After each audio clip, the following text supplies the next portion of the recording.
Located in Manhattan, Kansas is a small architectural engineering firm where two engineers, Chris and Josh, are working hard to prepare plans for a client their boss is meeting tomorrow.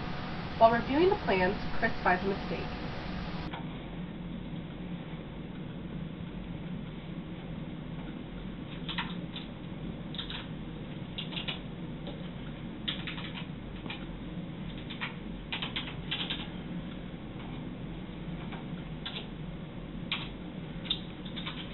Hey, Josh, why did you use this type of beam for this project? The beam's actually been recommended for use for loads a lot smaller than ours. Chris, there hasn't been any issues or problems reported for the beam. It's just a recommendation. Using this beam is going to save the client a lot of money and help us win the bid on the project.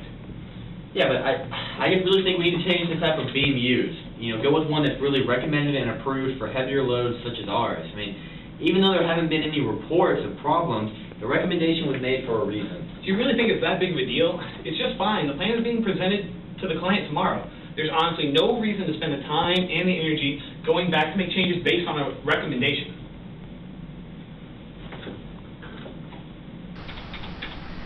Chris must now decide what to do. Does he agree with Josh and let the plans be presented tomorrow, knowing the beams are not recommended for the building loads, or does he inform his boss of the situation and whistleblow, even if it might get him or Josh in trouble?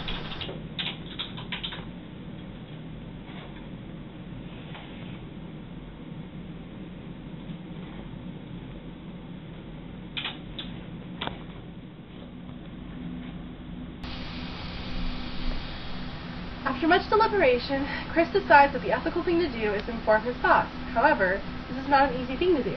The consequences he may face swirl through his mind as he prepares to tell his boss of the error he found in the plan. Come in. Hey ma'am, I really need to discuss with you the project plans we're presenting tomorrow. What's going on? Well, I was reviewing the plans to make sure we really included everything, on the project. I got it all here, and I found that the beams we're using aren't actually, or we're not using the recommended ones for high loads, such as the ones in this project. Well, what do you want to do? Is there any alternative? Well, there actually is an easy way to fix the situation. There's actually another beam type that's approved for heavier loads.